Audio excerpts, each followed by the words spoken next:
বাংলাদেশ জাতীয়তাবাদী দল বিএনপির চেয়ারপারসন দেশনেত্রী বেগম খালেদা জিয়ার রোগমুক্তি কামনায় নড়িয়ায় ঐতিহাসিক সুরেশ্বর দরবার শরীফে মিলাদ ও দোয়া মাহফিল অনুষ্ঠিত হয়েছে।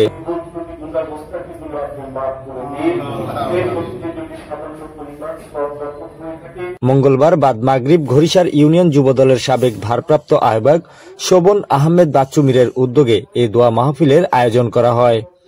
দোয়া ও মোনাজাত পরিচালনা করেন শাহ নূরে পারভেজ নুরি আল সুরেশ্বরী।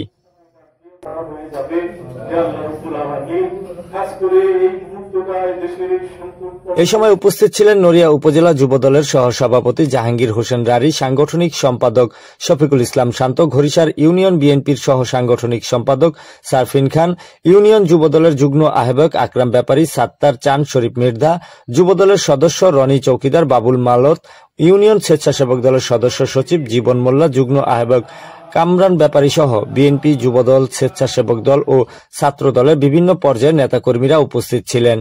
মাহফিলে দেশ নেত্রীর দ্রুত সুস্থ কামনায় বিশেষ দোয়া করা হয়। নেতৃবৃন্দরা বলেন, বেগম জিয়া শুধু একটি দলের নয়, তিনি দেশের গণতন্ত্র ও স্বাধীনতা রক্ষার প্রতীক।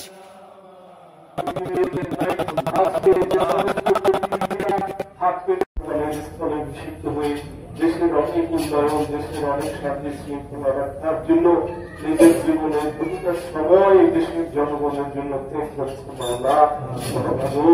আজকে তিনি অসুস্থ হয়ে হাসপাতালে প্রাণ ত্যাগের পূর্বাভাস আমাদের মধ্যে শুনে আমাদের সকলের অন্তর কষ্টে দুঃখে নেতৃত্ব হারা, গার্জিয়ান হারা হওয়ার ভয় দূর দূর কাছে মামলা দেশের এই সংকটময় সময়ে এরকম একজন নেত্রী বজ্ঞাত যদি আমাদের মাথা থেকে সরে যায়, রাজনৈতিক ভাবে দেশটা আহত ছাড়া, গার্জিয়ান ছাড়া হয়ে যাবে।